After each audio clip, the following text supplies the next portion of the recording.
I have no intention of telling you the truth. Instead, I'm going to tell you a story.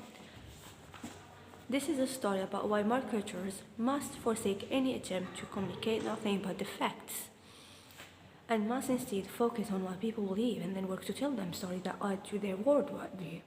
Make no mistake, this is not because tactics or spin or little thing that might matter. It's a whole new way of doing business. It's a fundamental shift in the paradigm of how ideas spread. Either you are going to tell a story that spread or you will become irrelevant. In the first few pages, I will explain what the whole book is about, and then we will take it apart bit by bit from the beginning so you can learn how to tell stories too.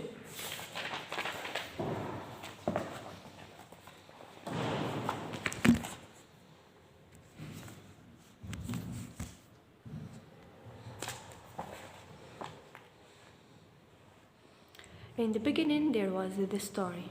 Before marketing, before shopping carts, and long before infomercials, people started telling themselves stories. We noticed things. We noticed that the sun rose every morning, and we invented a story about Helios and his chariot. People got sick, and we made up stories about humors, bloodletting, and we sent them to the barber to get well. Stories make it easier to understand the world. Stories are the only way we know to spread an idea. Marketers didn't invent storytelling, they just perfected it. You are a liar, so am I. Everyone is a liar. We tell stories because we are superstitious. Stories are shortcuts we use because we are too overwhelmed by data to discover all the details. The stories we tell ourselves are lies that make it far easier to live in a very complicated world. We will tell stories about products, services, friends, job seekers, the New York Yankees, and sometimes even the weather. We tell stories that can't possibly be true, but believing those stories allows us to function.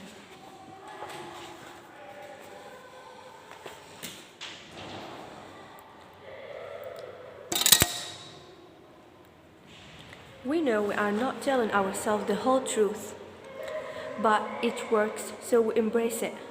We tell stories to our spouse, our friends, our bosses, our employees, and our customers. Most of all, we tell stories to ourselves. Marketers are a special kind of liar. Marketers lie to consumers because consumers demand it. Marketers tell the stories and consumers believe them. Some marketers do it well, others are pretty bad at it. Sometimes the stories help people get more done, enjoy life more, and even live longer. Other times, when the story isn't authentic, it can have significant side effects and consumers pay the price. The reason all successful marketers tell stories is that consumers insist on it. Consumers are used to telling stories to themselves and telling stories to each other, and it's just natural to buy such stuff from someone who is telling us a story. People can't handle the truth.